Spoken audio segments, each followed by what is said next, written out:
سيدنا محمد وعلى آله وأصحابه أجمعين. اللهم صل على سيدنا محمد وعلى آل سيدنا محمد كما صليت على إبراهيم وعلى آل إبراهيم في العالمين إنك حميد مجيد. أعوذ بالله من الشيطان الرجيم. بسم الله الرحمن الرحيم. وإلى مدين أخاهم شعيبا فقال يا قوم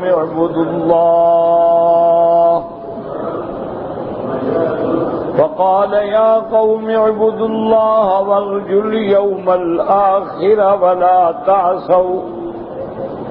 ولا تعصوا في الأرض مفسدين. فكذبوه فأخذتهم الرجفة فأصبحوا في دارهم جاثمين. وعادا وثمود وقد تبين لكم من مساكنهم وزين لهم الشيطان أعمالهم فصدهم عن السبيل وكانوا مستبصرين.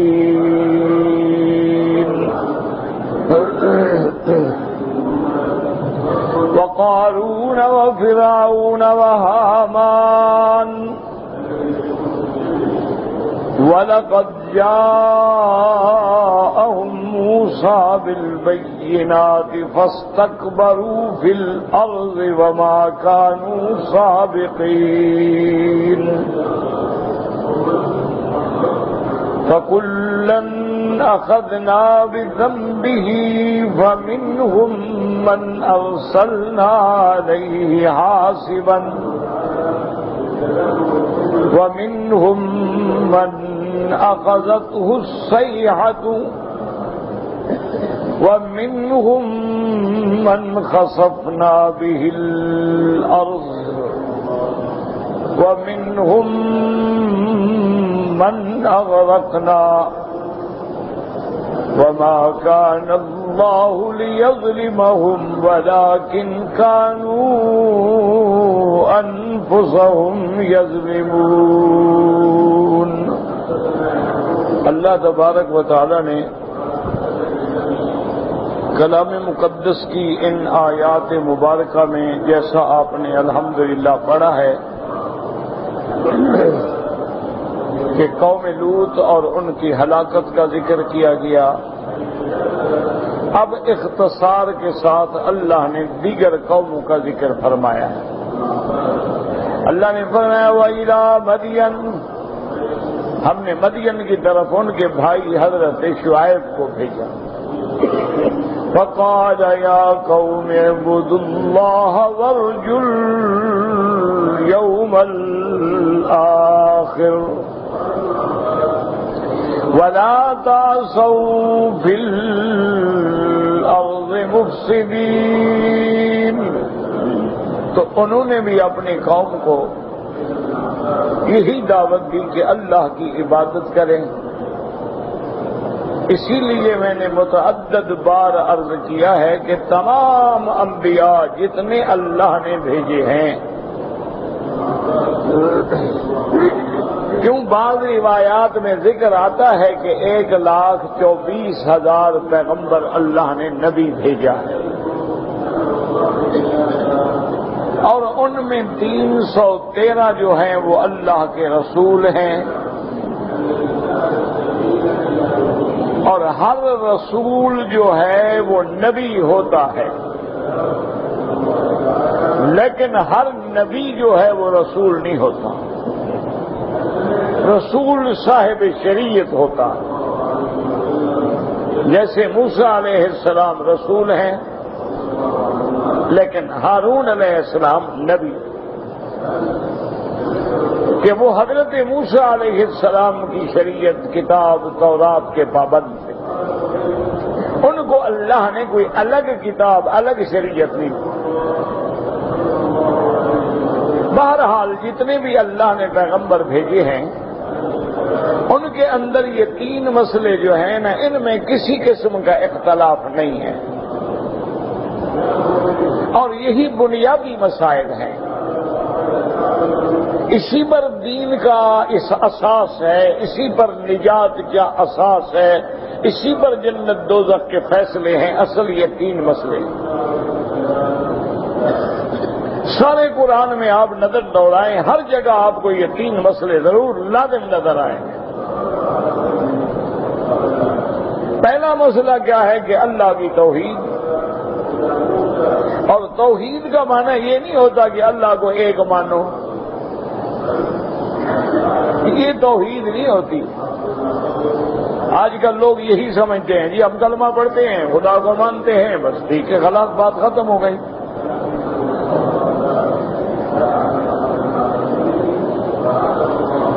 اصل معنی ماننے کا یہ ہے کہ لا الہ الا اللہ, کوئی معبود برحق نہیں مگر اللہ. تو جب معبود حقیقی اللہ کی ذات ہے تو تمام عبادتیں جو ہیں وہ بھی اللہ کے لیے ہیں. بس اصل توحید یہی ہے. نماز پڑھنے کا نام توحید نہیں ہوتا. ایک آدمی نماز پڑھے, تہجد پڑھے, نفل پڑھے, کہے میں موحد ہوں, یہ کوئی دلیل نہیں. نماز تو کافر بھی پڑھتے تھے, مشرکین مکہ بھی پڑھتے تھے, حج بھی کرتے تھے, طواف بھی کرتے تھے, قربانیاں کرتے تھے, ختنہ رکھتے تھے, سب کچھ کرتے تھے. معنی یہ ہے کہ اللہ کے سوا کسی اور کی عبادت نہ کرے, یہ توحید ہے.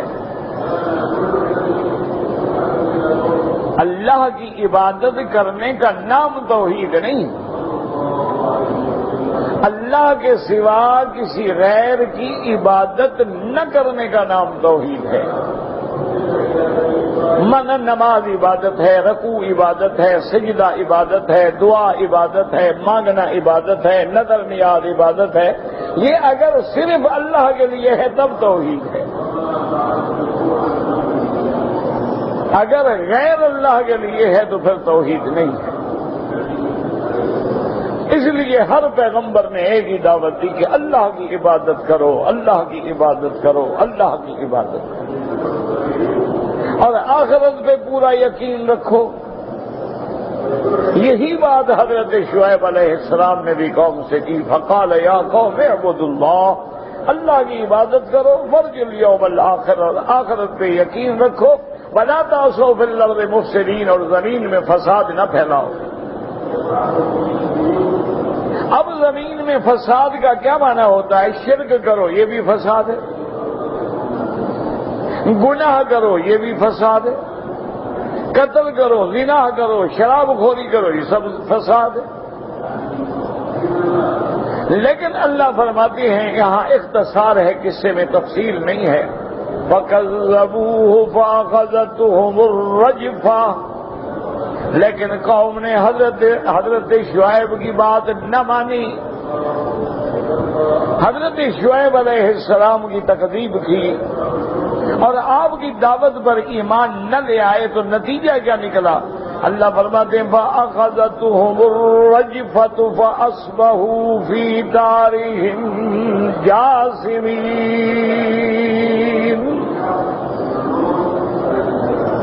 فَأَخَذَتْهُمُ الرَّجْفَةُ, رجفہ کا معنی ہے زلزلہ. رجفہ کہتے ہیں زلزلہ, جیسے کہ اللہ معاف کرے زلزلہ آیا اور سیکنڈوں میں دنیا ختم ہو گئی. فَأَصْبَحُوا فِي دَارِهِمْ جَاثِمِينَ. جاسمین کا کیا معنی؟ میتین. ایک جھٹکا لگا زلزلے کا, سب کے سب صبح ہوئی تو مرے پڑے, ختم ہو گئے. تو اللہ تبارک و تعالیٰ نے اس قوم کو بھی ہلاک کر ڈالا. اب اس کے بعد فرماتے ہیں وَعَادًا وَثَمُودَ وَقَدْ تَبَيَّنَ لَكُم مِّن مَّسَاكِنِهِمْ. اللہ نے فرمایا قوم عاد ہے، قوم سمود ہے، اور تم نے ان کے ٹھکانے دیکھے ہیں، ان کے گھر دیکھے ہیں، ان کے محل دیکھے ہیں، تمہیں اس سے اندازہ ہوتا ہے وہ کتنی طاقتور قومیں تھیں۔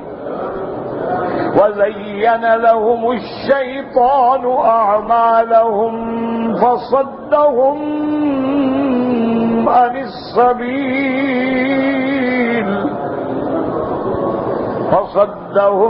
السَّبِيلِ وَكَانُوا مُسْتَبْصِرِينَ، اور شیطان نے ان کے اعمال کو، ان کے شرک کو، کفر کو، اعمال سیئہ کو ان کی نظروں میں مزین کر دکھلایا کہ تم بڑا اچھا کر رہے ہو۔ فَصَدَّهُمْ عَنِ السَّبِيلِ، اور اس نے ان کو صراط مستقیم سے روک دیا کہ بھئی جس طریقے پہ تم چل رہے ہو یہ بالکل ٹھیک ہے اور تم بالکل صحیح راستے پہ ہو، اور شیطان نے ایسی تزیین کی کہ وہ راستے سے رک گئے۔ اللہ فرماتی ہیں وَكَانُوا مُسْتَبْصِرِينَ، شیطان کے کہنے سے کیوں رک گئے؟ کیا وہ پاگل تھے؟ اللہ فرماتے ہیں نہ وہ تو بڑے سمجھدار تھے۔ مستبصرین مانا وہ تو دیکھنے بھالنے والے سمجھنے والے لوگ تھے، جاہل نہیں تھے، لیکن آخرت کی سمجھ نہیں تھی، دنیا کی سمجھ تھی، دنیا کی زینت کا خیال تھا اور آخرت سے غافل تھے، ورنہ تو سمجھدار تھے۔ یہ نہیں کہ ان کو عقل نہیں تھا، بڑے بڑے مکان بنائے، قلعے بنائے، بڑی بڑی یادگاریں چھوڑی دنیا میں۔ اسی طرح فرمایا وَقَارُونَ وَفِرْعَوْنَ وَحَامَانَ، اسی طرح اللہ فرماتی ہیں کہ قارون یہ وزیر خزانہ تھا فرعون کا، اس کا رشتہ دار بھی تھا، اور فرعون اور حامان یہ وزیر ہے فرعون کا، یہ سارے کے سارے جو ہیں بڑی طاقت والے لوگ تھے۔ فرعون بادشاہ تھا، قارون جو ہے وزیر مالیہ تھا، حامان اس کا مشیر خاص اور وزیر خاص تھا۔ وَلَقَدْ جَاءَهُم مُوسَىٰ بِالْبَيِّنَاتِ، ان کے پاس اللہ نے موسیٰ علیہ السلام کو بھیجا۔ موسیٰ علیہ السلام معجزات لے کے آئے، کھلی نشانیاں لے کے آئے، لیکن ان ظالموں نے انکار کیا۔ فَاسْتَكْبَرُوا فِي الْأَرْضِ، انہوں نے تکبر کیا، زمین میں انکار کیا موسیٰ علیہ السلام پر ایمان لانے کا۔ اللہ فرماتے ہیں وَمَا كَانُوا سَابِقِينَ، اور نہیں تھے ہم سے بھاگ جانے والے۔ اگر انہوں نے انکار کیا، یہ تھوڑا ہے کہ اللہ کی پکڑ سے بچ جائیں گے، اللہ سے کون بھاگ سکتا ہے؟ یہ مختصر حال ہے سورۃ الاعراف میں، سورۃ ہود میں، سورۃ الحجر میں بڑے تفصیل سے واقع۔ یہاں اللہ یاد دلاتے ہیں، قرآن یاد دلانے والی چیز ہے تذکرہ۔ فرماتے ہیں فَكُلًّا أَخَذْنَا بِذَنبِهِ، ہم نے ان سب کو ان کے گناہوں کی وجہ سے پکڑ لیا۔ کیسے پکڑا؟ فَمِنْهُمْ مَنْ أَرْسَلْنَا عَلَيْهِ حَاصِبًا، بعض پہ تو ہم نے آسمانوں سے ہوا کے ذریعے پتھر برسا دیے، جیسے قوم عاد پہ اللہ نے ہوا بھیجی اور ہوا میں کنکر بھی بھیجے۔ وَمِنْهُمْ مَنْ أَخَذَتْهُ الصَّيْحَةُ، اور قوم سمود کو چنگھاڑ نے، آواز نے، حضرت جبریل نے اللہ کے حکم سے کھڑے ہو کے ایک چیخ ماری، بس سب مر گئے۔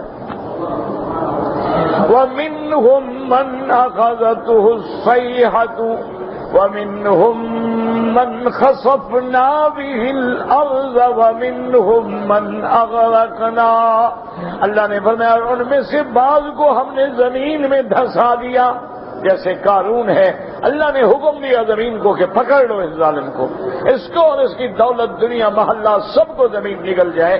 اور حدیث میں آتا ہے يَتَجَلْجَلُ بِهَا إِلَى يَوْمِ الْقِيَامَةِ، وہ زمین میں دھستا جا رہا ہے، دھستا جا رہا ہے، حتیٰ کہ قیامت تک دھستا چلا جائے۔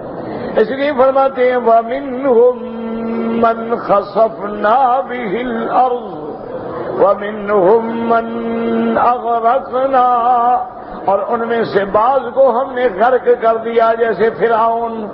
جب فرعون اپنا لشکر لے کے آیا، اللہ تبارک و تعالی نے دریا کو حکم دیا اور دریا نے پکڑ لیا۔ وما كان الله ليظلمهم ولكن كانوا أنفسهم يظلمون. اللہ نے فرمایا اللہ تو کسی پہ ظلم نہیں کرتے. کیوں عذاب دی؟ انہوں نے خود اپنے اوپر ظلم کیا.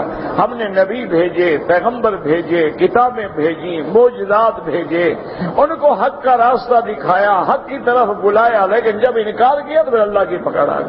تو انہوں نے اپنے اوپر خود ظلم کیا ہے. اللہ تو ظلم سے پاک ہیں، اللہ کسی پہ ظلم نہیں کرتے.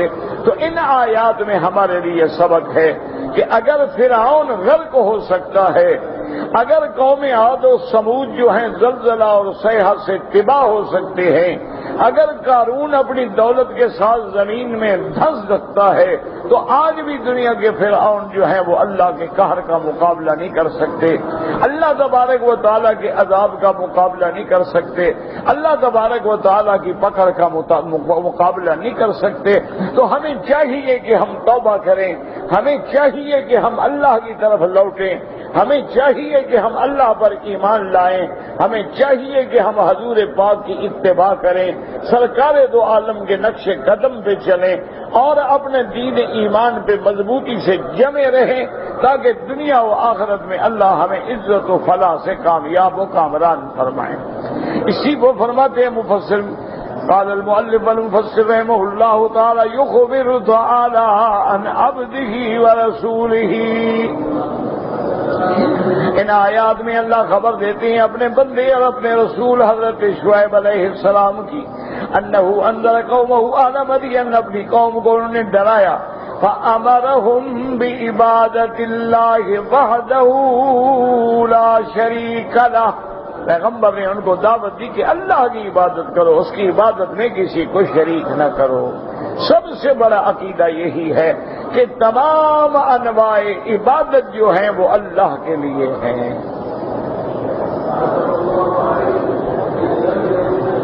وَأَن يَخَافُوا بَأْسَ اللَّهِ وَنِقْمَتَهُ وَسَطْوَتَهُ يَوْمَ الْقِيَامَةِ. اور یہ بھی فرمایا کہ اللہ کے عذاب سے ڈرو، اللہ کے انتقام سے ڈرو، اللہ کی پکڑ سے ڈرو قیامت والے دن سے.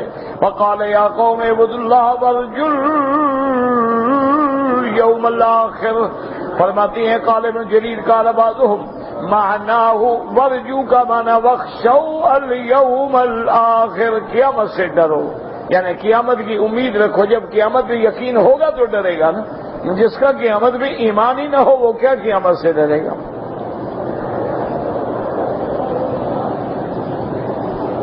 وَهَذَا كَقَوْلِهِ تَعَالَى لِمَنْ كَانَ يَرْجُو اللَّهَ وَالْيَوْمِ الْآخِرِ. جو اللہ سے ڈرتے ہیں، یوم آخرت سے ڈرتے ہیں. اور فرمایا وَلَا تَأْسَوْا فِي الْأَرْضِ مُفْسِدِينَ. نَهَاهُمْ عَنِ الْعَبَثِ فِي الْأَرْضِ بِالْفَسَادِ. اور اللہ کے نبی نے فرمایا کہ زمین میں فساد نہ کرو. زمین کے اندر فساد کا کیا مسائل فیہا والبغی علی اہلہا، زمین والوں پہ ظلم نہ کرو، اللہ تبارک و تعالیٰ کے بندوں پہ ظلم نہ کرو، کیونکہ ان کی قوم کو عادت تھی کہ وہ جب لیتے تھے تو زیادہ لیتے تھے اور وزن دیتے تھے تو کم دیتے تھے. اسی طرح اگر کپڑا لینا ہے تو پیمائش زیادہ کرتے، دینا ہے تو کم کرتے. اس لیے تفسیر وَلَا تَنْقُصُوا الْمِكْيَالَ وَالْمِيزَانَ. اللہ نے فرمایا خبردار تول اور ناپ میں کمی نہ کیا کرو. اس کی کمی کرنا جو ہے یہ دنیا میں فساد کا باعث ہے کہ اگر آپ ظلم کریں گے غریبوں پہ تو ایک انجام اس کا کیا ہوگا کہ زمین میں پھر سکون نہیں ہوگا، امن نہیں ہوگا، فساد پھیلے گا. وَذَلِكَ أَنَّهُمْ كَانُوا يَنْقُصُونَ الْمِكْيَالَ وَالْمِيزَانَ. وہ لوگ جو تھے وہ تول اور ناپ میں کمی کرتے تھے. وَيَقْطَعُونَ الطَّرِيقَ عَلَى النَّاسِ. اور ڈاکے ڈالتے تھے. هَذَا مَعَ كُفْرِهِمْ بِاللَّهِ وَرَسُولِهِ. اللہ کبھی وہ کافر بھی تھے لیکن یہ ظلم بھی کرتے تھے. فَأَهْلَكَهُمُ اللَّهُ بِرَجْفَةٍ عَظِيمَةٍ زُلْزِلَتْ عَلَيْهِمْ بِلَادُهُمْ. اللہ تبارک و تعالیٰ نے ان کو ہلاک کیا عذاب سے، ایک ایسا زلزلہ بھیجا زمین میں، وَصَيْحَةً. اور ایک چیخ آواز، اخرجت القلوب من حناجرها، کہ دل جو تھے وہ نکل کے حلق میں آ گئے. عذاب یوم الذلة الذی یضحک الارواح من مستقرها انه کان عذاب یوم عظیم. عذاب یوم الذلہ، یوم الذلہ کہتے ہیں کہ بادل کا سایہ ہو گیا، انہوں نے سمجھا کہ بادل ہے، جب نیچے آئے تو عذاب آ گیا. اسی طرح فرماتے ہیں کہ مفسر وقت تقدمت قصتهم کہ ان کا واقعہ پہلے آپ پڑھ چکے ہیں، سورۃ الاعراف میں بھی پڑھ چکے ہیں، سورۃ ہود میں بھی پڑھ چکے ہیں، سورۃ الشعراء میں بھی پڑھ چکے ہیں، تو اس کو زیادہ پھر تفصیل سے بیان کرنے کی ضرورت نہیں. فَأَصْبَحُوا فِي دَارِهِمْ جَاثِمِينَ. حضرت قتادہ فرماتی ہیں کہ اپنے حویلیوں میں مردہ پڑے ہوئے تھے. وقال غیر قدر کا بعضهم علی بعض، ایک دوسرے کے اوپر ڈھیر ہو گئے، میتیں لگی ہوئی ہیں، پڑی ہیں، کو اٹھانے والا بھی نہیں. وعادا وثمود وقد تبين لكم من مساكنهم وزين لهم الشيطان أعمالهم فصدهم عن السبيل وكانوا مستبصرين. وقارون وفرعون وهامان وَلَقَدْ جَاءَهُمْ مُوسَى بِالْبَيِّنَاتِ فَاسْتَكْبَرُوا فِي الْأَرْضِ وَمَا كَانُوا سَابِقِينَ.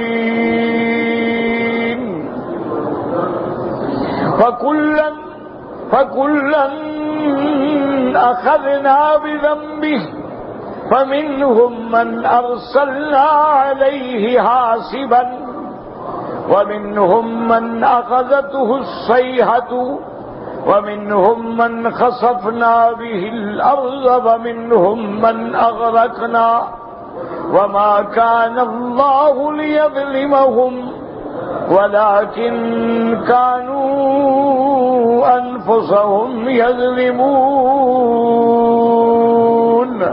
يخبر تعالى عن هؤلاء الأمم المكذبة للرسل كيف أبادهم وتنوع في عذابهم. اللہ پاک خبر دیتے ان آیات میں جو پہلی قومیں گزری ہیں کہ اللہ نے ان کو کیسے ہلاک کیا اور کس کس قسم کے عذابوں میں ہلاک کیا. وَأَخَذَهُم بِالْانتِقَامِ مِنْهُمْ، اور اللہ نے ان سے انتقام لیا. فَعَادٌ قَوْمَ هُودٍ، عاد جو ہیں یہ حضرت ہود علیہ السلام کی قوم ہے. كانوا يسكنون الأحقاف، یہ یمن کے علاقے میں احقاف میں رہتے تھے. وہی قریبۃ من حضرموت بلاد الیمن وثمود قوم صالح، اور قوم ثمود کے بعد جو پیغمبر آئے حضرت صالح علیہ السلام ہیں. كانوا يسكنون الحجر قریبا من وادی القرى، یہ ہجر میں رہتے تھے. جب آدمی راستے میں جاتا ہے تو یہ راستے میں پڑھتے ہیں. وقالت العرب ترى مساكنهم واجية، عرب جانتے تھے کیونکہ عرب کا سفر جو ہے شام کی طرف بھی تھا، یمن کی طرف بھی تھا، اور یہ قومیں انہی راستوں میں آباد تھیں. تو مکے والے جاتے تھے، گزرتے تھے، تو ان کے گھروں کے علامات، ان کے قلعے، ان کے کہانیاں ساری سامنے منظر موجود تھا. وَتَمُرُّ عَلَيْهَا كَثِيرًا وَقَارُونُ صَاحِبَ الْأَمْوَالِ الْجَزِيرَةِ وَآتِي الْكُنُوزَ الثَّقِيلَةَ، اور قارون جو تھا یہ بہت بڑا مالدار تھا، یعنی کئی خچر جو تھے صرف اس کے خزانے کی چابیاں اٹھاتے تھے. لیکن جب اللہ کا عذاب آیا تو دولت نے کیا فائدہ پہنچا؟ نہ دولت بچا سکی، نہ دنیا بچا سکی، نہ کوئی طاقت بچا سکی. وَفِرْعَوْنَ مَلِكُ مِصْرَ فِي زَمَانِ مُوسَىٰ علیہ السلام، اور فرعون جو ہے یہ موسیٰ علیہ السلام کے زمانے میں مصر کا بادشاہ تھا. وَوَزِيرُهُ حَامَانُ الْقِبْطِيَّانِ الْكَافِرَانِ، اس کا وزیر تھا حامان. یہ فرعون بھی قبطی تھا اور حامان بھی قبطی تھا. موسیٰ علیہ السلام جو ہے وہ بنو اسرائیل سے تھے. الکافران باللہ تعالی و برسولہ، اللہ فرماتے ہیں فَكُلًّا أَخَذْنَا بِذَنبِهِ، اے کان کو قوت وانا سے ہم نے سب کو ان کے گناہوں کے مطابق پکڑا اور ان کو ان کے گناہوں کے مطابق سزا دی. وَمِنْهُمْ مَنْ أَرْسَلْنَا عَلَيْهِ حَاصِبًا، اور بعض قوموں پہ ہم نے ہوائیں بھیجی، جیسے قوم عاد پہ اللہ نے ہوا بھیجی، 8 دن ہوا چلتی رہی، اور وہ ہوا اتنی تیز تھی کہ ان کو اٹھا کے اوپر لے کے گردن کے بل مار کے ختم کر دیتی. وَذَلِكَ أَنَّهُمْ قَالُوا مَنْ أَشَدُّ مِنَّا قُوَّةً، کیونکہ وہ دعویٰ کرتے تھے کہ ہم سے زیادہ کوئی طاقت والا نہیں. فجاءت امرئ صرصر باردۃ شدیدۃ البرد، اللہ نے ان پہ ہوا بھیجی، ریح صرصر بھیجی، اور وہ شدید ٹھنڈی ہوا تھی، آتیۃ سرکش ہوا، شدیدۃ الہبوب جدا تیز چلنے والی، تحمل علیہم اسبال علیہم، زمین سے کنکر اٹھا کے بھی ان پر ڈالنے والی، وتقتلعهم من الارض، اور زمین سے اکھاڑ کے اوپر لے جاتی ہوا، پھر گرا دیتی، فترفع الرجل منهم من الظلال عن السماء، وہ ہوا ایک بندے کو جو اٹھاتی تو آسمانوں تک لے جاتی اور پھر الٹ دیتی، ثم تنكس على ام راسه فتشدق، پھر اس کو دماغ پر مارتی اور دماغ پھٹ جاتا، فيبقى بدنا بلا راس، اب لاش پڑی ہے لیکن گردنیں علیحدہ ہو گئیں، سر جدا ہو گئے، وكأنهم اعجاز نخل منقعر، لمبے قد تھے، ایسے معلوم ہوتا تھا جیسے کھجوروں کے تنے کٹے ہوئے پڑے ہوں، ومنهم من اخذته الصيحة، اور بعض قوموں کو اللہ نے صیحہ مانا چنگھاڑ، صیحہ مانا چیخ، صیحہ مانا آواز، وهم ثمود قامت علیہم الحجۃ دلالۃ من تلک الناقۃ، کہ یہ قوم سمود ہے، یہ قوم بھی بڑی بدبخت تھی، اللہ کے پیغمبر کو کہنے لگے کہ ہم ایک شرط پہ ایمان لائیں گے۔ حضرت صالح علیہ السلام نے فرمایا کہ کیا شرط ہے؟ کہنے لگے کہ اگر اس ٹیلے سے، یہ جو ہمارے سامنے ایک ٹیلا ہے، اس سے ایک اونٹنی نکل آئے اور اونٹنی بھی گابھن ہو، بالکل تیار ہو تاکہ اس کا دودھ ہم پئیں۔ اللہ کے پیغمبر نے سمجھایا کہ بے وقوف ہو، اللہ پر بھی کوئی شرطیں رکھتا ہے؟ تم اللہ کے بندے ہو، اللہ کا حکم ہے ایمان لے آؤ، یہ کیا ہے کہ آدمی اللہ سے کہے کہ یہ کرو پھر مانوں گا؟ انہوں نے کہا بہرحال ہماری طرف سے یہ شرط۔ صالح علیہ السلام نے بڑی نصیحت کی کہ جو قومیں خود دلیل مانگیں اور اللہ وہ دلیل عطا فرما دیں اور پھر ایمان نہ لے آئیں تو پھر ان پہ فوراً عذاب آ جاتا۔ اس لیے تم ایسی باتوں سے بچ جاؤ۔ اسی طرح قرآن میں بھی موجود ہے، حدیث میں بھی موجود ہے کہ مکے کے کافر جو تھے اکٹھے ہو کے آئے میرے آقا کی خدمت میں، رحمت دو عالم کی خدمت میں آ کے کہنے لگے قالوا لن نؤمن لك حتى تفجر لنا من الارض ينبوعا، کہ محمد مصطفیٰ ہم ایمان نہیں لائیں گے، ہاں اگر زمین میں چشمے جاری ہو جائیں، مکے میں نہریں چل پڑیں، سارا مکہ جو ہے سرسبز ہو جائے، باغ ہو جائے کھجوروں کے، انار کے، انگوروں کے، جس سے ہم فائدہ اٹھائیں کھائیں۔ اور بعض کہنے لگے کہ حضور آپ ایسا کریں اجعل لنا صفا ذهبا، یہ صفا پہاڑ جو ہے اس کو سونے کا بنا دیں، بس جب ہمیں ضرورت ہو سونا توڑا اور فائدہ اٹھا لیا۔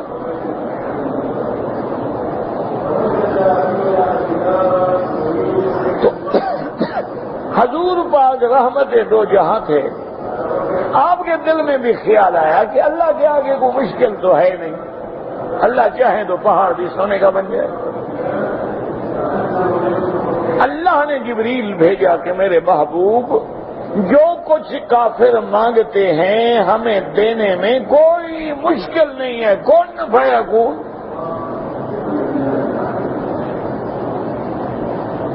لیکن دو باتیں ہیں، ان سے پہلے جتنی قومیں گزری ہیں ان کے پیغمبروں کو بھی ہم نے معجزات ان کے منہ مانگے دیے لیکن وہ ایمان نہیں لے آئے۔ اور دوسری بات یہ ہے کہ ہم اپنے نبی کے مقام عظمت کو نہیں گھٹانا چاہتے کہ جو کافر مانگے ہم دیتے جائیں، جو کافر مانگے ہم دیتے جائیں۔ مکے کے کافر ایک مطالبہ کریں، طائف والے اور مطالبہ کریں، مدینے والے اور مطالبہ کریں، اور بدر والے اور مطالبہ کریں، نعوذ باللہ پھر ہمارا نبی تو ان کے تابع ہو گیا۔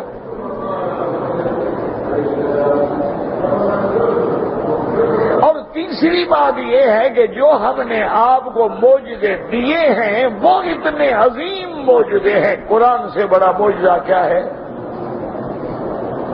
آسمانوں پہ چاند 2 ٹکڑے ہو جائے، اس سے بڑا معجزہ سماوی کیا ہے؟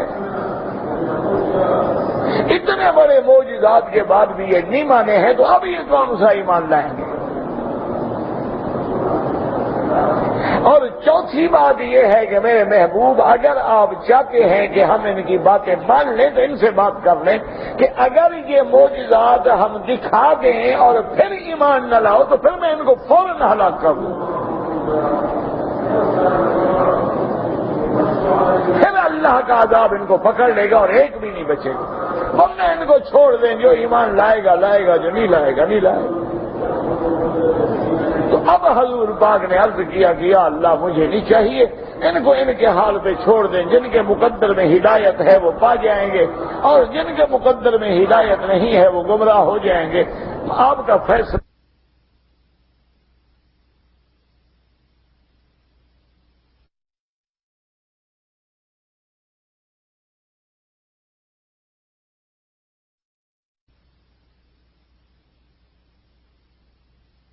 انہوں نے کہا کہ جی نہیں.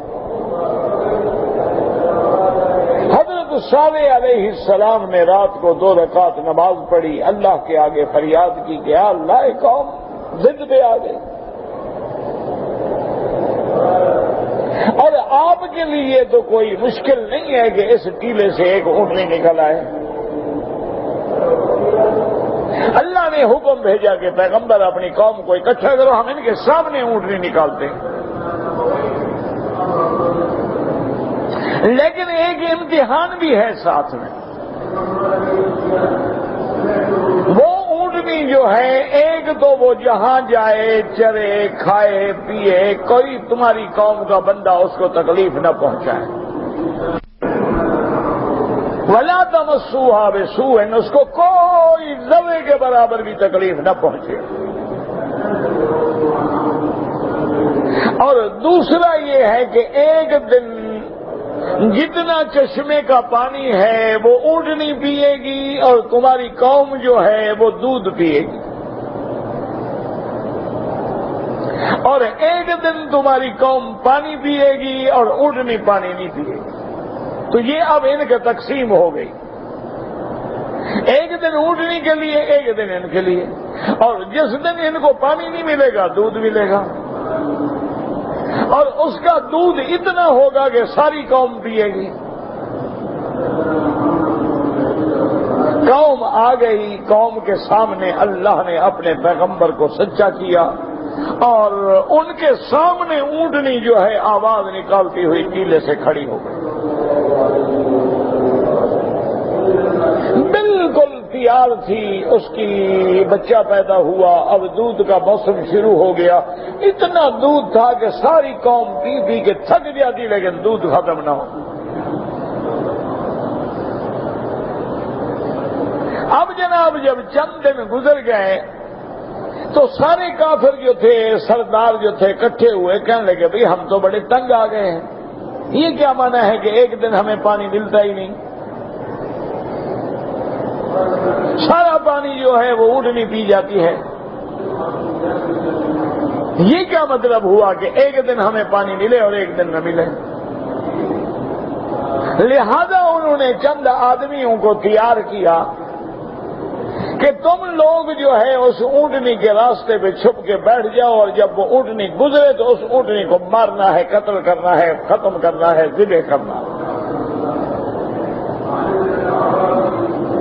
قوم صالح علیہ السلام میں ایک شخص تھا جس کا نام تھا قدار ابن صالح. اشکل قوم، سب سے بڑا بدبخت، سب سے بڑا شقی. اس نے کہا مجھ میں چھوڑو، یہ کوئی بات ہے، اونٹنی کو مارنا بھی کوئی مشکل ہے.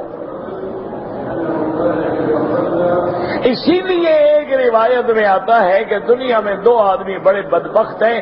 ایک تو وہ بدبخت ہے جس نے حضرت صالح کی اونٹنی کو ذبح کیا تھا، اور ایک وہ بھی بدبخت ہے جس نے حضرت علی پہ حملہ کیا. وہ بھی اشکل قوم ہے اور وہ بھی اشکل قوم ہے.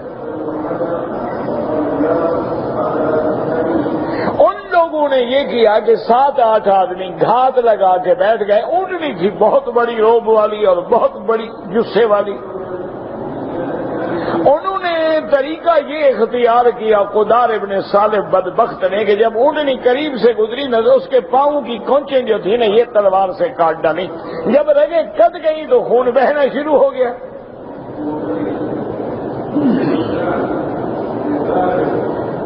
اور اونٹنی جو تھی وہ چنگھاڑتی رہی, فریاد کرتی رہی اور خون بہتے بہتے بہتے کمزور ہو کے گر گئی. جا کے انہوں نے ذبح کر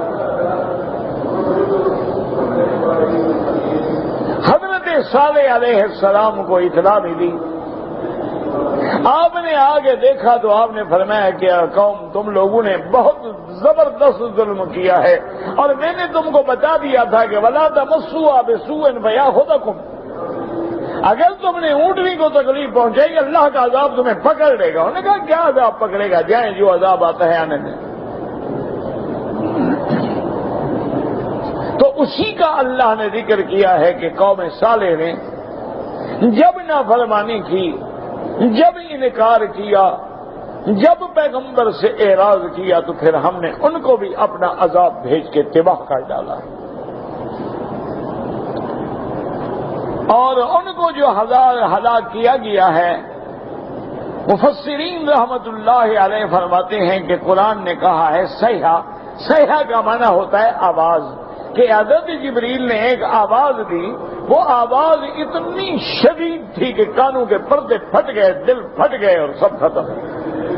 ایسے فرماتے ہیں وَمِنْهُمْ مَنْ أَخَذَتْهُ الصَّيْحَةُ وَهُمْ ثَمُودُ. یہ قوم سمود ہیں. قامت علیہم الحجت وظہرت لهم الدلالۃ من تلک الناقۃ التي انفلقت عنها الصخرہ. کہ جب حجت پوری ہو گئی, جب معجزہ انہوں نے دیکھ لیا, ان کے سامنے ٹیلا پھٹنے سے اونٹنی پیدا ہوئی. مثل ما سالوا سواء بسواء, جو مانگا تھا وہ پورے کا پورا اللہ نے دکھا دیا. وما هذا ما آمنوا بل استمروا على طغيانهم وكفرهم.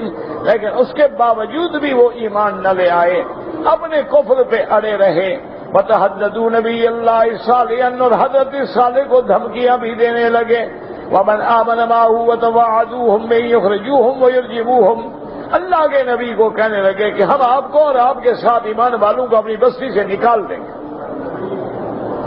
وَجَاءَتْهُمْ سَيِّئَةٌ أَخْبَثَتِ الْأَصْوَاتَ مِنْهُمْ وَالْحَرَكَاتِ. اللہ نے حکم دیا, فرشتے نے چیخ ماری اور اس کے بعد وہ بجھ کے رہ گئے, ہمیشہ کے لیے ختم ہو گئے. اللہ فرماتے ہیں وَمِنْهُمْ مَنْ خَسَفْنَا بِهِ الْأَرْضِ وَهُوَ قَارُونُ الَّذِي طَغَىٰ وَبَغَىٰ وَأَتَىٰ. اس نے سرکشی کی اور اس نے بھی انکار کیا, اللہ پہ ایمان نہ لے آیا, اپنی دولت پہ اترانے لگا. اللہ نے حکم دیا زمین کو کہ اس کو نگل جاؤ. وَمَشَىٰ فِي الْأَرْضِ مَرْحًا وَفَرْحًا وَبَغِيًا وَتَاهَ بِنَفْسِهِ وَاعْتَقَدَ أَنَّهُ أَفْضَلُ مِنْ غَيْرِهِ فَاخْتَالَ فِي مَشْيِهِ فَخَسَفَ اللَّهُ بِهِ وَبِدَارِهِ الْأَرْضَ. اب زمین میں وہ اکڑنے لگا, زمین میں فساد کرنے لگا, اور وہ یہ سمجھتا تھا کہ میں ساری دنیا سے زیادہ اچھا ہوں, اسی لیے اللہ نے مجھے زیادہ دولت دی ہے. اور اپنے چلنے میں بھی اکڑ اکڑ کے چلتا تھا اور قوم پہ فخر کرتا تھا. اللہ نے حکم دیا زمین کو, اس کو اور اس کی حویلی کو زمین نگل جاؤ. وَهُوَ يَتَجَلْجَلُ فِيهَا إِلَى يَوْمِ الْقِيَامَةِ. اللہ نے حکم دیا زمین ایسے نگل رہی ہے, قیامت کے دن تک نگلتی چلی جائے گی. وَمِنْهُمْ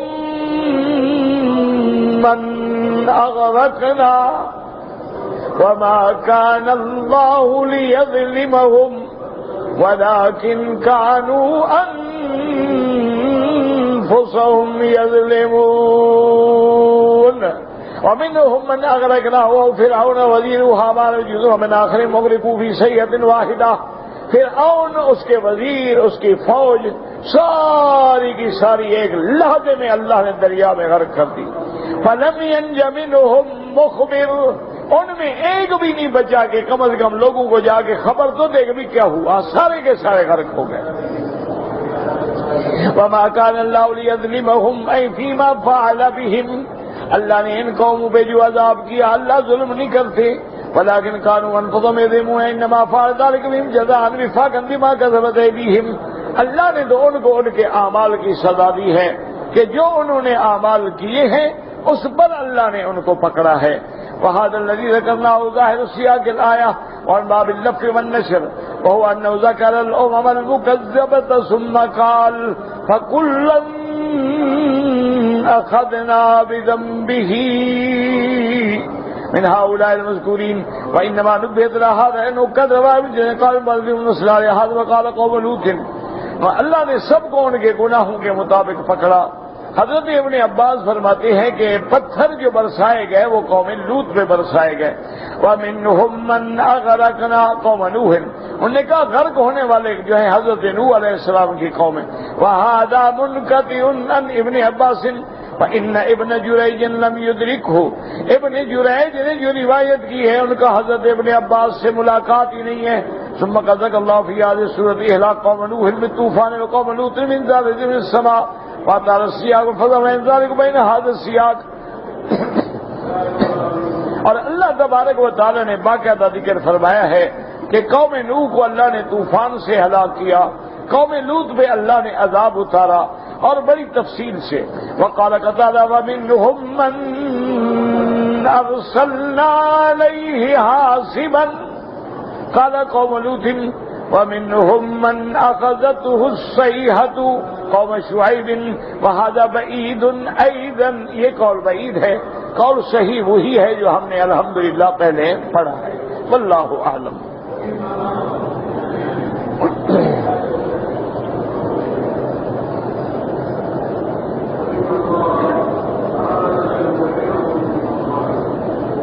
کہتے جی کہ احناف کے نزدیک جو ہیں وتر وہ واجب ہے. اس میں کوئی شک نہیں کہ احناف کے نزدیک وتر نماز جو ہے وہ واجب ہے. اصل میں بات سنیں, یہ ایک علمی بات ہے. مثلا امام ابو حنیفہ رحمۃ اللہ علیہ ہیں فرماتے ہیں کہ ایک فرض عین ہے, ایک فرض کفایہ ہے, ایک واجب ہے, ایک سنت مؤکدہ ہے, ایک سنت غیر مؤکدہ ہے اور ایک نفل ہے. یہ ان کی تقسیم. اور یہ تقسیم یوں نہیں ہوتا کہ اس کے بارے میں کوئی حکم آیا ہو, بلکہ علماء دیکھتے ہیں کہ اگر نص ہے مانا فرض ہے. اگر پیغمبر نے یہ کہہ دیا ہے کہ بھی کچھ بندے پڑھ لیں کچھ نہ پڑھیں تو سب پہ گناہ نہیں ہوگا, تو گویا فرض الکفایہ ہو گیا. جیسے جنازہ ہے, چند بار ساتھی کھڑے ہو گئے پڑھ لیا, باقی ساتھی بیٹھے رہے نہیں پڑھا, تو ان پہ بھی گناہ نہیں ہوگا کہ انہوں نے پڑھ لیا. اسی طرح اعتکاف ہے, وہ بھی اگر ساری بستی والوں میں ایک بندہ بھی مسجد میں اعتکاف بیٹھ گیا تو بستی والوں میں گناہ نہ رہا. اچھا, اسی طرح سنت مؤکدہ ہے. کیا مانا کہ ہر حال میں حضور نے پڑھی ہے اور کسی حال میں بھی حضور نے نہیں چھوڑی. جیسے ظہر کی پہلے سنتیں ہیں, ظہر کی بعد کی سنتیں ہیں, مغرب کے بعد کی سنتیں ہیں, عشاء کے بعد کی سنتیں ہیں, فجر کی پہلی سنتیں ہیں. یہ کبھی حضور نے نہیں چھوڑی. تو لہذا امام صاحب فرماتے ہیں بھی یہ مؤکدہ ہے. عصر سے پہلے کبھی حضور نے پڑھی ہے اور کبھی نہیں پڑھی, لہذا سنت تو ہو گئی لیکن مؤکدہ نہ ہوئی, یا غیر مؤکدہ. عشاء کی نماز سے پہلے کبھی حضور نے پڑھ لی ہے کبھی نہیں پڑھی, لہذا سنت تو ہے کہ حضور نے پڑھی ہے لیکن مؤکدہ نہیں, تاکید نہیں, کبھی پڑھی کبھی نہیں پڑھی. اور ایک ہے نفل. نفل جو ہے مانا جیسے نماز تہجد ہے, یا آدمی مغرب کے بعد یا عشاء کے بعد سنتوں کے بعد 2 رکعت 4 رکعت جتنا دل کرے پڑھ لیتا ہے, تو یہ نافلہ. تو یہ امام ابو حنیفہ رحمۃ اللہ علیہ کی تحقیق ہے اور ان کی علمی کاوش ہے, اور اس کا یہ نتیجہ ہے کہ فرض فرض الکفایہ، واجب، سنت مؤکدہ، سنت غیر مؤکدہ اور نافل۔ باقی ائمہ کرام فرماتے ہیں کہ بس یا فرض ہے یا سنت ہے یا نفل۔ ان کے نزدیک یہ مؤکدہ اور غیر مؤکدہ اور واجب اور غیر واجب کی تقریر ہے ہی نہیں۔ وہ یہ فرماتے ہیں کہ بھئی یا تو نماز فرض ہے یا سنت ہے یا پھر نفل ہے۔ اس لیے حنابلہ کے نزدیک، امام احمد ابن حنبل رحمۃ اللہ علیہ کے نزدیک وتر ہے یا دعائے قنوت ہے وہ واجب ہے ہی نہیں۔ اسی لیے آپ دیکھتے ہیں کہ کبھی امام صاحبان دعائے قنوت چھوڑ دیتے ہیں کیونکہ واجب نہیں ہے ان کے نزدیک۔ حدیث میں بھی عمل ہو جائے اور ایک دن دو دن چھوڑ دی۔ احناف کے نزدیک جو ہے وہ واجب۔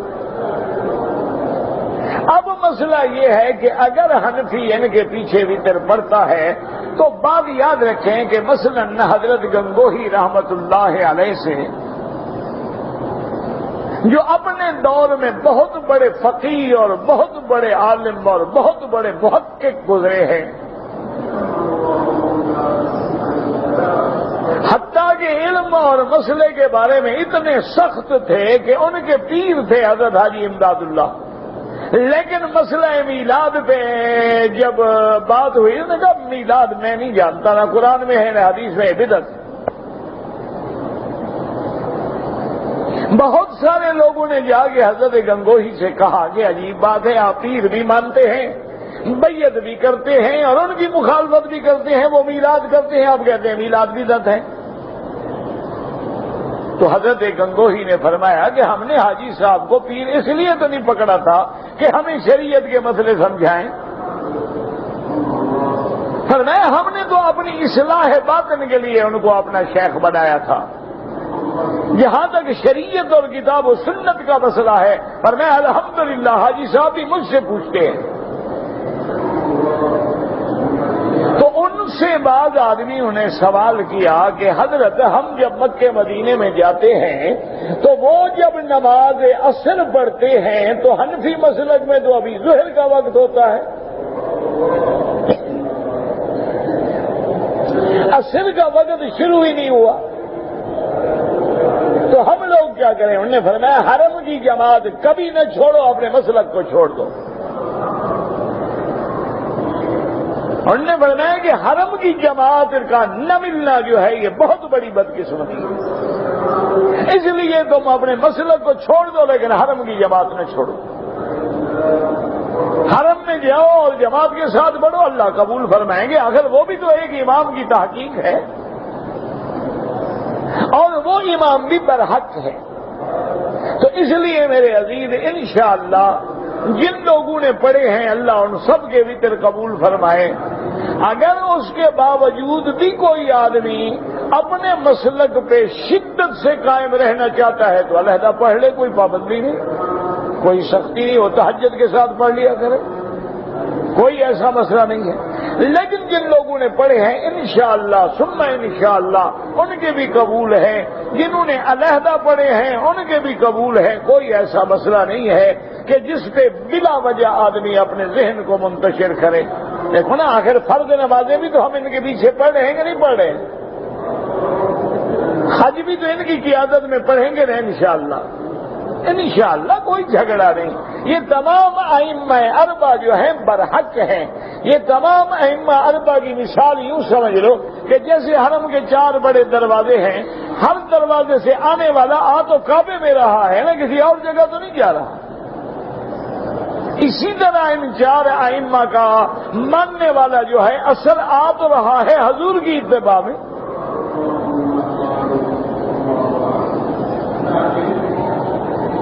کہتے ہیں جی کہ جب ہم کعبہ شریف کے اندر ہیں اور اگر ہم نماز پڑھیں تو نظر ہماری کعبے پہ ہو یا نیچے ہو تو افضل ہے، کعبے پہ ہو جائز ہے، لیکن افضل یہ ہے کہ نماز جو ہے یہ بندگی ہے، عاجزی ہے، تذلل ہے، اور عاجزی کا معنی یہ ہوتا ہے کہ آدمی کی نظر نیچے ہو، وہ بادشاہ کے سامنے آنکھوں میں آنکھیں نہیں ملاتا، آگے پیچھے کعبۃ اللہ کو دیکھیں لیکن نماز کی حالت میں سجدے کی جگہ پہ نظر ڈالیں۔ اچھا، امام شافعی رحمۃ اللہ علیہ کا ایک قول ہے، وہ فرماتے ہیں کہ کعبے کے اندر ہو تو نظر کعبے پہ ڈالیں، اگر باہر ہو تو نظر سجدے کی جگہ پہ ڈالیں، کوئی مسئلہ نہیں، اللہ قبول فرمائے۔ 1400 سال گزر گئے، ابھی تک ہم انہی مسئلوں میں لڑتے رہیں گے۔ کفر اسلام کو مٹانے پہ لگا ہوا ہے، وہ تمہارا بیج ختم کرنا چاہتا ہے، وہ دنیا سے مسلمانوں کی نسل مٹانا چاہتا ہے، وہ دنیا سے جہاں قرآن و حدیث کے مراکز ہیں ان کو مٹانا چاہتا ہے، اور ہم ان مسئلوں میں ہیں کہ جی نظر اوپر ڈالیں یا نیچے، جہاں ڈالو جناب نماز ٹھیک ہے، کچھ بھی نہیں ہوتا۔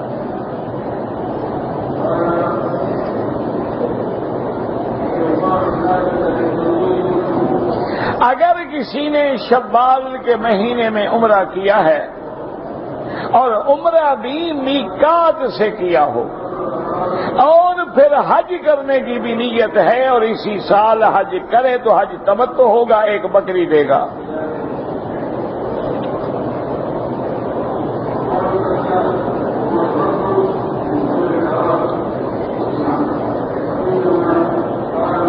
کہتے ہیں کہ میرے بھائی نے عمرے کے لیے آیا، عمرہ کر کے مدینہ شریف چلا گیا، پھر مدینے سے واپس مکے آیا، احرام نہیں باندھا۔ کیوں نہیں باندھا بھائی؟ یہ بھی تو لکھا کرو نا، کیوں نہیں باندھا؟ کیا کوئی عذر تھا؟ اگر نہیں تھا تو اس کے ذمے عمرہ بھی کرے، اور اگر مدینے جا کے عمرہ کر لے تو پھر دم نہیں دینی پڑے گی، اور یہ بڑا آسان ہے، 30 ریال جاتے ہوئے 30 ریال آتے ہوئے 60 ریال، زیارت بھی ہو جائے گی، عمرہ بھی ہو جائے گا، 300 ساڑھے 300 ریال کی دم سے بھی بچ جائے گا۔ اور اگر نہ جائے تو پھر عمرہ بھی قضا کرنا ہوگا، 10 روزے بھی رکھے۔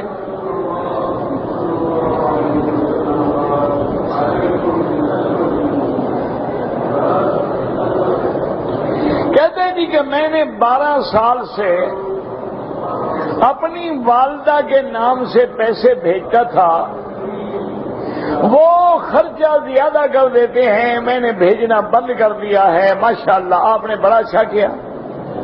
ایک غلطی اس نے کی، ایک نافرمانی آپ نے کی کہ ماں کے پیسے بند کر دیے۔ بیوی کو تو کبھی نہیں کہا نا کہ خرچ زیادہ کرتی ہو۔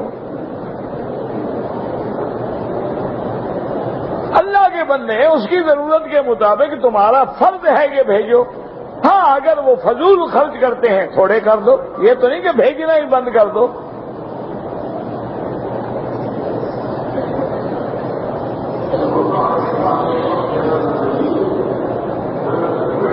حضرت ابراہیم علیہ السلام پہلے نبی ہیں، حضرت سلیمان بعد میں آئے ہیں، ویسے تاریخیں مجھے یاد نہیں ہیں لیکن تقریباً۔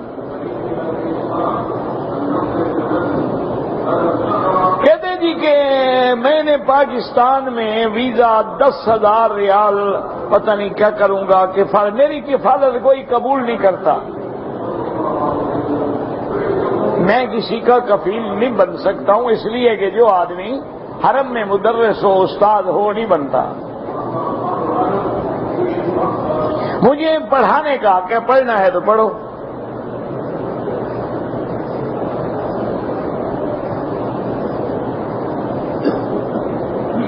بہرحال امام ابو حنیفہ رحمت اللہ علیہ کے نزدیک، اور یہ امام صاحب کا مسئلہ نہیں، یہ تو تمام ائمہ کا مسئلہ ہے کہ حج تمتع اور حج قران ہوتا ہے آفاقی کے لیے۔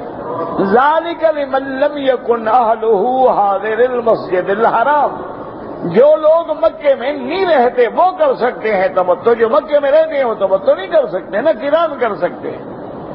تو جب نہیں کر سکتے مانا ہے کہ عمرہ بھی نہ کریں، یہ تو واضح بات ہے نا۔ اگر عمرہ کریں گے حج کے مہینوں میں تو امام احمد ابن حنبل رحمت اللہ علیہ اور ایک قول میں امام شافعی فرماتے ہیں کہ چونکہ اشہر حج میں اس نے عمرہ کیا ہے مکے والے نے، اب حج بھی کر رہا ہے تو تمتع ہو گیا۔ امام ابو حنیفہ فرماتے ہیں تمتع نہیں ہوا، اس کو عمرہ نہیں کرنا چاہیے تھا، اس نے غلطی کی ہے، بکری ادا کرے۔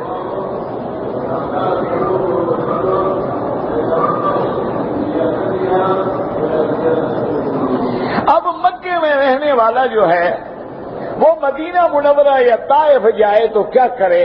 اس کے لیے پہلی بات تو یہ ہے کہ بلا ضرورت نہ جائے، اور اگر ضرورت کے مطابق جائے تو ائمہ فرماتے ہیں کہ نیت کام کی ہے، عمرے کی ہے ہی نہیں تو احرام نہ باندھے۔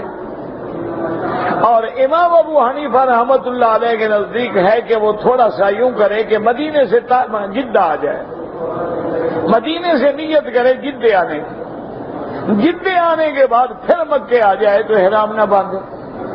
جیسے کتابوں میں ہے کہ اذا نوا بستان عرفات، کہ طائف سے آنے والا عرفات کی نیت کر لے، عرفات میں آگے بیٹھ جائے، پھر عرفات سے دوبارہ سفر شروع کرے تو احرام نہیں باندھنا پڑے گا، وہ بھی بچ سکتا ہے۔ لیکن کوشش یہ کریں کہ ان مہینوں میں بلا وجہ سفر نہ کریں۔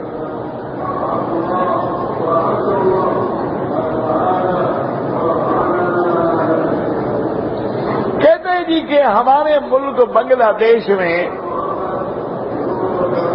جو لوگ فوت ہو جاتے ہیں ان کا 40واں کیا جاتا ہے، یعنی 40 دن گزرنے کے بعد خیرات کرتے ہیں۔ میرا بھائی قرآن اور حدیث اور عمل صحابہ سے یہ چیز ثابت نہیں ہے،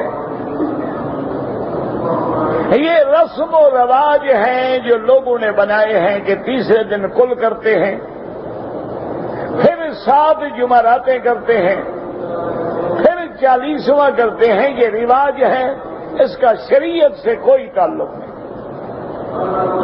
اور خالص بدعت ہے۔ اچھا، دوسری بات یہ سمجھیں، فقہا نے لکھا ہے کہ مثلا ایک بندہ مر گیا، اب اس نے 4 بچے چھوڑے ہیں، 2 بڑے ہیں 2 چھوٹے ہیں، ابھی ان کی جائیداد ہی تقسیم نہیں ہوئی، تو یہ خیرات کس کے حکم سے ہو رہی ہے؟ مرنے والا تو مر گیا، اب جائیداد ہو گئی اولاد کی، اولاد میں 4 نابالغ ہیں، 2 لڑکیاں نابالغ ہیں، تو ان کے اذن کے بغیر تصرف کیسے ہو رہا ہے اس کے مال میں؟ اور سنت یہ ہے کہ جب کوئی بندہ مر جائے تو حدیث مبارک کے فرمان کے محلے والوں کو یہ چاہیے کہ 3 دن کے اندر مختلف آدمی کھانا پکا کے میت والے گھر میں بھیجیں، چونکہ وہ بیچارے غم میں ہیں، مصیبت میں ہیں، اب ان کو کھانے پکانے کا کیا ہوش ہے، تو ان کو کھلانا چاہیے، نہ کہ ان سے کھانا چاہیے۔ اور یہ مال اگر میت کا ہے تو کھانا ہی حرام ہے جب تک شریعت میں تقسیم نہ ہو، ورثہ کو، اور اگر یہ میت کا نہیں ہے تب بھی بدعت ہے کہ نہ حضور نے حکم دیا ہے نہ صحابہ نے کیا ہے۔ اصل مسئلہ میں آپ کو بتاؤں، اصل مسئلہ کیا ہے؟ اصل مسئلہ یہ ہے کہ ہمارے ملک میں، انڈیا ہو، بنگلہ دیش ہو، پاکستان ہو، یہ جو سارے ہمارے ملک ہیں، ان میں مولوی کے بارے میں یہ ہوتا ہے کہ مولوی گویا ہمارے محلے کا بس ایک، یہ بھی ہمارا نوکر ہے۔ اب وہ مولوی جو ہے وہ جھاڑو بھی وہی دے، نل کا چلا کے پانی بھی وہی بھرے، اذان بھی وہی دے، اور پھر انتظار بھی کرے کہ محلے کے چودھری سردار آ جائیں تو نماز پڑھائے، اور تنخواہ کے لیے کہیں گے جی جب گندم کا فصل آئے گا نا مولوی صاحب آگے گندم لے جانا، سارا سال کیا کرے؟ تنخواہ کے بارے میں انہوں نے کہا جی تنخواہ کہاں سے دے، ہم تو خود غریب ہیں، کہاں سے تنخواہ لیں؟ مولوی نے کہا چلو ان کو ٹکرو، اس نے بھی مسئلہ پیدا کیا، اس نے کہا تیسرے دن کل شریف کرو، 7 جمعراتیں شریف کرو اور 1 40واں کرو، اتنے میں انشاءاللہ بستی کا کوئی اور بھی مر جائے گا، مولوی کی روٹی تو چلتی رہے گی نا۔ یہ دراصل مسئلہ بنایا تھا مولویوں نے پیٹ کے لیے، شریعت کا اس سے کوئی تعلق نہیں، خالص بدعت ہے، کھانا بھی حرام ہے، کھلانا بھی حرام ہے۔ ربنا تقبل منا انك انت السميع العليم وتب علينا انك انت التواب الرحيم یا الہ العالمین عالم اسلام کی عزت کا فیصلہ فرما. یا اللہ کفار و مشرکین جو اسلام پہ حملہ آور ہیں یا اللہ